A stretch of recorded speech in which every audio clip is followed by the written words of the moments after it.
The files contain photographs of the crash scene. Why did you want to see it? Proof that she was in the car, proof that she was injured, photographs of her lying half dead on the backseat of the car. She was adored by millions, yet misunderstood by many. From fairy tale beginnings to heartbreaking truths, Diana, Princess of Wales, lived a life that captivated the world and ended far too soon. But behind the dazzling smiles and global fame was a woman navigating deep emotional turmoil, betrayal, and a desperate search for love and purpose. What really happened behind palace walls? And how did Diana go from shy teenager to the most iconic royal of our time?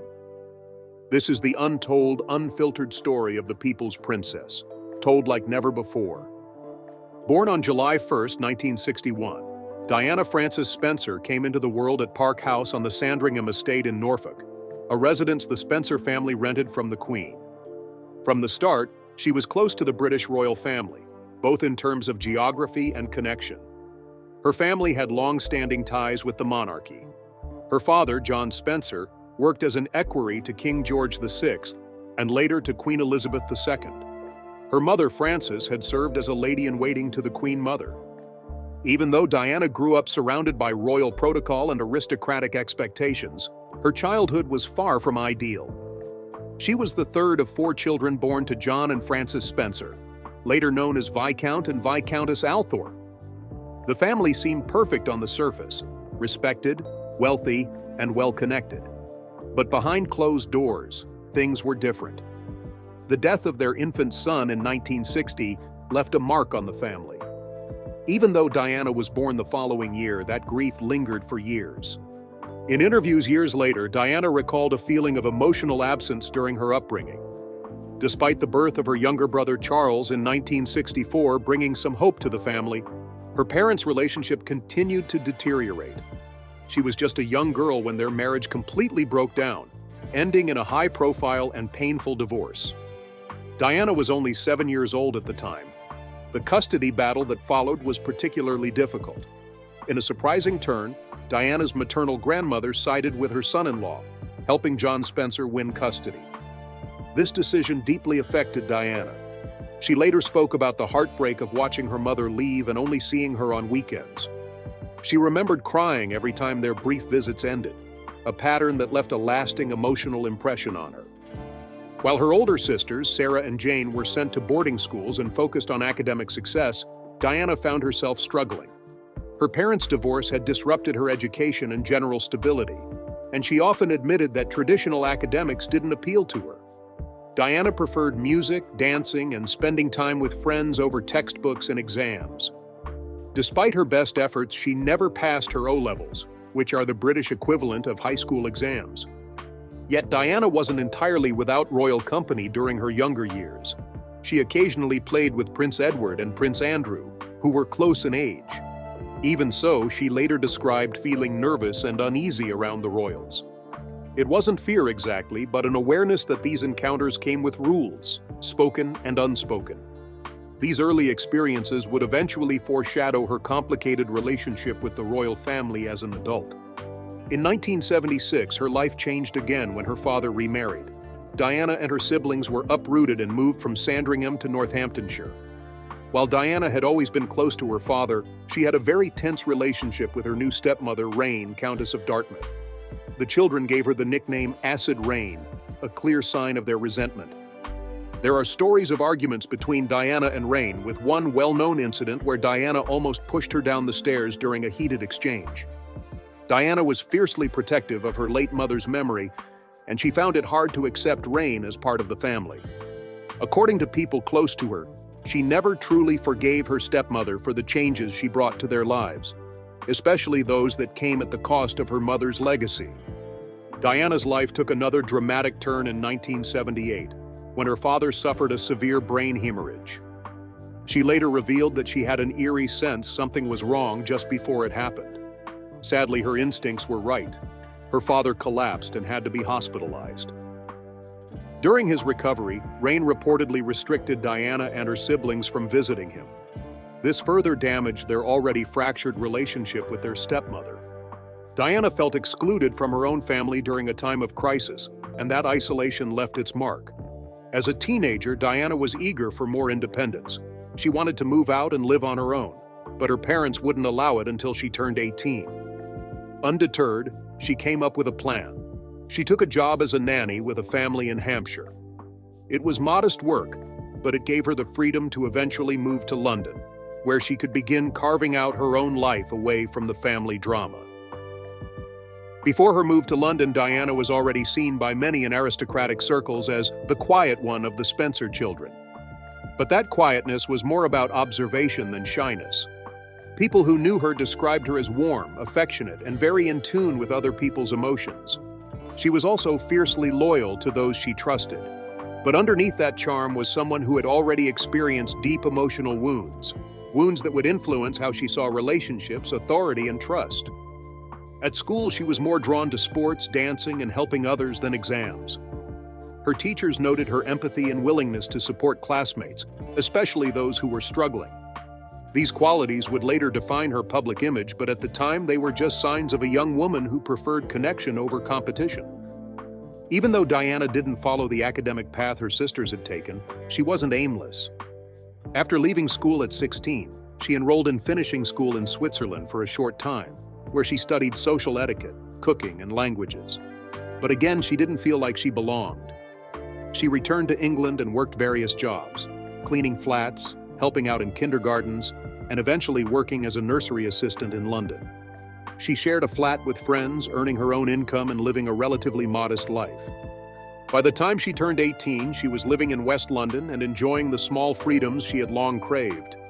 She was known to her friends as funny, kind-hearted, and surprisingly normal for someone with such a privileged background. She rode the bus, did her own shopping, and avoided the high society events her family often attended. At that point, she had little idea that her life was about to take a major turn.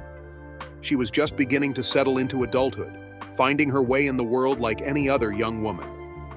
What came next? Her relationship with Prince Charles, the media frenzy, and her role as the future Princess of Wales would transform her in ways even she couldn't have imagined. Diana Spencer's life changed forever in the late 1970s, not because she was looking for royalty, but because royalty came looking for her. By that time, Diana was living in London, sharing a flat with 3 friends and working as a part-time nanny and a nursery assistant. She had left her privileged but emotionally complex upbringing behind, and while her life was far from glamorous, she seemed to enjoy the independence she had carved out for herself.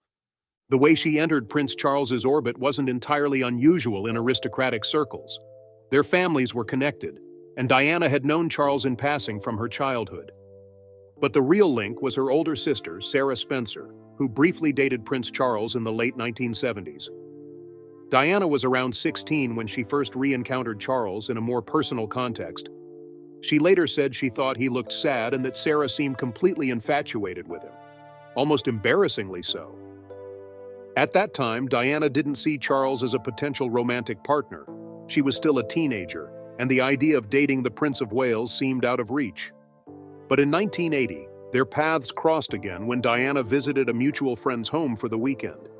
The meeting turned out to be more than casual. Diana and Charles talked about his recent loss.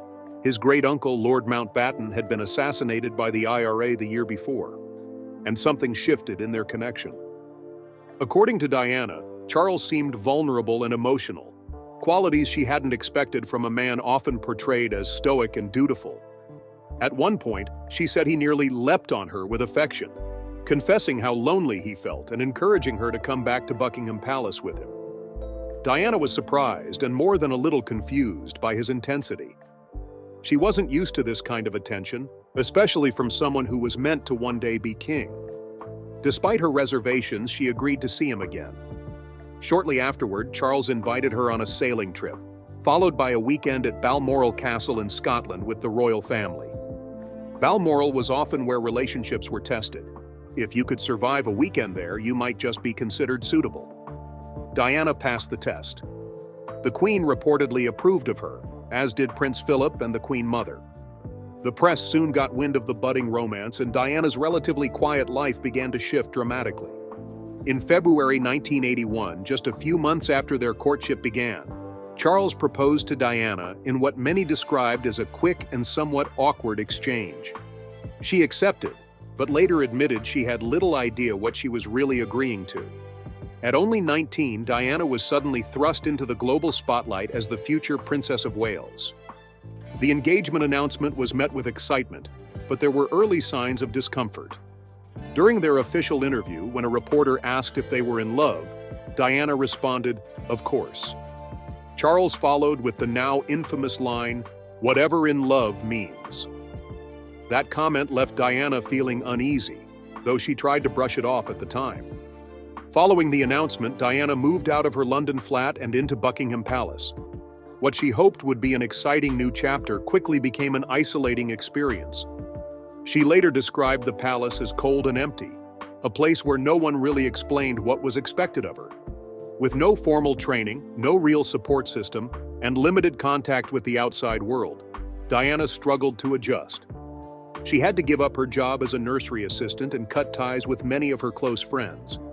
She was also expected to keep up appearances and follow strict royal protocol, something she hadn't been fully prepared for. The loneliness she felt during this time was profound. She didn't have a mentor or confidant within the palace, and every move she made was scrutinized by the press. One of the most surprising parts of this period was the role played by Camilla Parker Bowles. Diana was aware that Camilla had been an important figure in Charles's life, but she didn't initially understand the depth of their relationship. Camilla would speak to Diana casually, giving her advice about Charles and royal life, which Diana interpreted as helpful at first. It wasn't until later that she began to sense that Camilla's connection to Charles hadn't faded, and that there was an ongoing emotional bond between them. Just before the wedding, Diana found a bracelet Charles had made for Camilla, engraved with their nicknames, Fred and Gladys. It was a turning point for Diana. She realized the relationship between Charles and Camilla hadn't ended, despite everything she had been led to believe. Heartbroken, she considered calling off the wedding. When she confided in her sisters, their response was telling. "Your face is already on the tea towels," one of them reportedly said. The show had to go on. On July 29, 1981, Diana and Charles were married at St. Paul's Cathedral in a ceremony watched by millions around the world. From the outside, it looked like a fairy tale. Diana's gown, the crowds, the carriages, it all matched the classic image of a royal wedding. But behind the scenes, Diana was feeling overwhelmed and increasingly uncertain. There were minor stumbles during the ceremony. Diana accidentally mixed up Charles's names during her vows, and Charles left out a word in his own. Most notably, Diana chose to remove the traditional vow to obey her husband, which was seen as a bold and modern move. For many, this decision symbolized a break from royal tradition, but for Diana, it was likely one of the only things she had control over on that day. The honeymoon, expected to be a time of peace and joy, turned out to be another disappointment. Diana discovered that Charles had brought along his books and was more interested in reading than connecting with her. She later said she felt alone even on their private getaway. These moments marked the beginning of what would become a difficult marriage. It's important to remember that Diana was just 20 years old when she married a man nearly 13 years her senior. She was thrust into a role with enormous expectations, limited guidance, and little emotional support. In interviews later in life, Diana admitted that she didn't truly understand what she was stepping into. She believed that love would be enough to carry them through the challenges, but she quickly learned that love was only part of the equation, and perhaps not even the most important part in the royal world. Publicly, the couple maintained appearances. They attended events together, smiled for the cameras, and gave the impression of unity. But behind closed doors, things were different. Diana began to suffer from bulimia, a condition she later linked to the pressure of royal life and her feelings of inadequacy within the marriage. The disorder would follow her for years, often hidden from the public eye. Despite her inner struggles, Diana continued to carry out her royal duties with grace. She was charming, charismatic, and relatable, qualities that quickly won over the public. Wherever she went, crowds followed. She brought a fresh energy to the royal family, one that hadn't been seen in decades. But that popularity also came at a cost. The media attention was relentless, and Diana often had little space to just be herself. Her brief courtship with Charles, the whirlwind engagement, and the early years of marriage laid the foundation for what would become one of the most talked-about relationships in modern history. What started as a promise of royal romance soon turned into a story marked by emotional strain, public pressure, and a deepening sense of disconnection.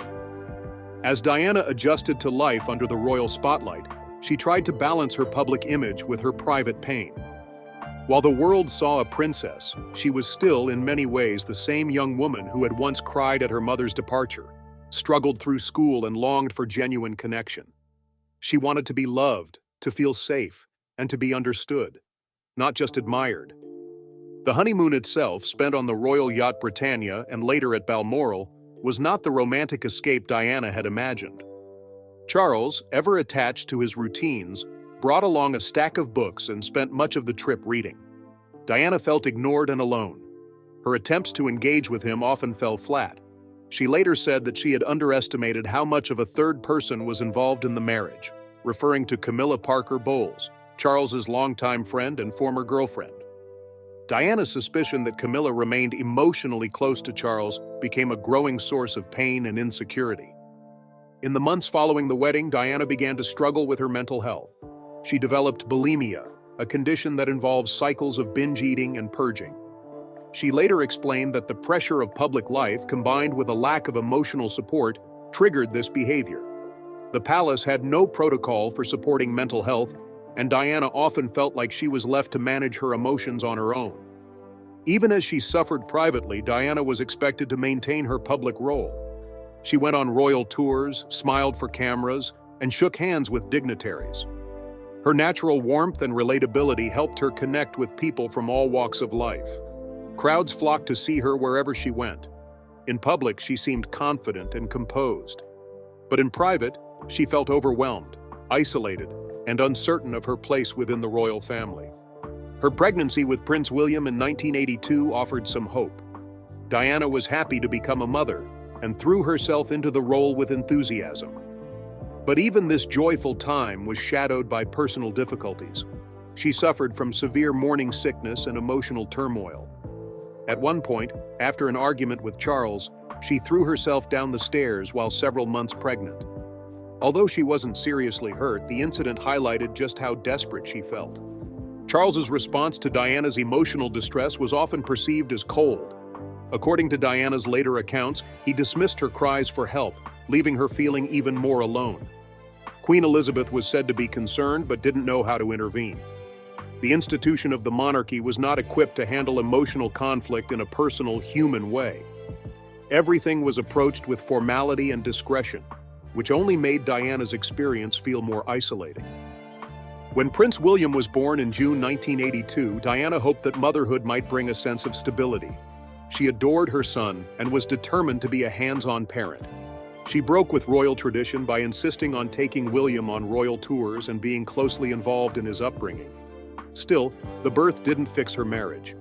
Diana continued to struggle with postnatal depression and a growing sense of unhappiness. In 1984, she became pregnant again. This time, the pregnancy was easier, and for a brief period, things between Charles and Diana seemed to improve. However, when Prince Harry was born, and it became clear he was not the girl Charles had hoped for, the relationship deteriorated again. Diana later said that the final few months of her pregnancy were the happiest of her marriage. But the happiness didn't last. Once Harry was born, the emotional distance between them returned. By 1986, the cracks in their relationship were clear. Charles resumed his romantic relationship with Camilla Parker Bowles, and Diana, feeling increasingly rejected, began a relationship of her own with James Hewitt, a former cavalry officer who had been hired to teach her sons horseback riding.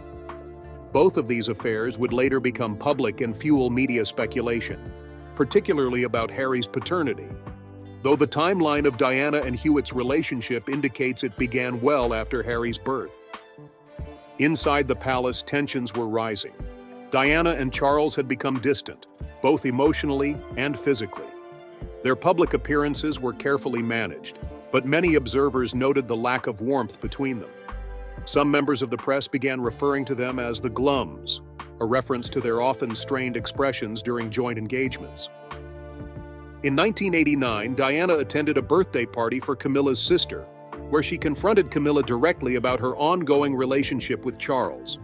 Diana recalled telling her, "I know what's going on, don't treat me like I'm stupid." Camilla reportedly replied with a comment that revealed how entrenched she felt in Charles's life. The confrontation confirmed what Diana had feared for years, that her husband's emotional loyalty lay elsewhere. The public first began to learn about the inner turmoil of Diana's marriage in the early 1990s. In 1992, journalist Andrew Morton published a book titled Diana, Her True Story. At the time, it was presented as being based on sources close to Diana. Only after her death was it revealed that Diana herself had been a key contributor, secretly recording her thoughts and experiences for Morton through an intermediary. The book exposed the full extent of her suffering, her eating disorder, her suicide attempts, and the breakdown of her marriage. In the same year, private phone conversations between Diana and a friend, James Gilby, were leaked and published. The press dubbed the scandal Squidgygate, after Gilby's affectionate nickname for Diana. Later, in 1993, another scandal, Camillagate or Tampongate, emerged when intimate recordings of a phone call between Charles and Camilla surfaced, making clear the depth of their relationship. By this point, reconciliation was no longer possible. The Queen and Prince Philip tried to mediate, encouraging both Charles and Diana to consider the impact of their actions on the monarchy. Prince Philip even wrote Diana a series of letters urging her to see things from Charles's perspective. Diana reportedly appreciated the effort, but found the suggestions unhelpful. She knew that her marriage was beyond repair. In December 1992, Prime Minister John Major announced that Charles and Diana had agreed to separate. Although they remained legally married for several more years, they lived entirely separate lives. Diana continued her charity work, maintained her public presence, and focused on raising her sons. Charles resumed his relationship with Camilla more openly, though it would still take years before their relationship was officially recognized by the royal family. During this time, Diana remained under intense media scrutiny. Paparazzi followed her everywhere. Her public appearances, fashion choices, and even her facial expressions were analyzed endlessly. Despite this pressure, she continued to grow in popularity. People related to her honesty, her vulnerability, and her willingness to break with royal tradition. She spoke openly about mental health, about her loneliness, and about the importance of compassion, subjects rarely addressed by members of the royal family. Following her official separation from Prince Charles in 1992 and their divorce in 1996, Diana, Princess of Wales, entered a new chapter of her life, one marked by personal freedom, renewed purpose, and ongoing public fascination. She was no longer bound by royal protocol in the same way, and began redefining her identity on her own terms. Although she was no longer Her Royal Highness, Diana retained her title as Princess of Wales and remained one of the most recognizable figures in the world. After her divorce, Diana continued to live at Kensington Palace in the same apartment she had shared with Charles during their marriage. She also maintained her private office and staff, focusing her energy on charitable causes and humanitarian work.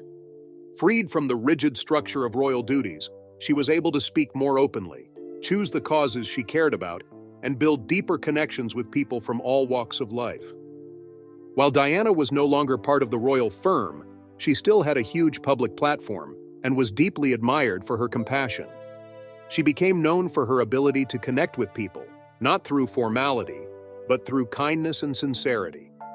Whether she was visiting a hospital ward, hugging a child in a war zone, or walking through an area devastated by landmines, she brought a human touch that few public figures could match.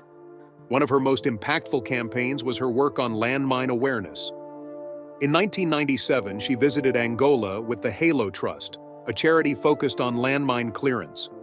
Wearing a simple white shirt, jeans, and a visor, Diana walked through a cleared minefield in front of the cameras. It was a powerful image and one that helped draw global attention to the issue. Her efforts helped pave the way for the Ottawa Treaty, a landmark agreement to ban the use of landmines, signed by over 100 countries shortly after her death. Her influence extended into the field of HIV and AIDS awareness as well.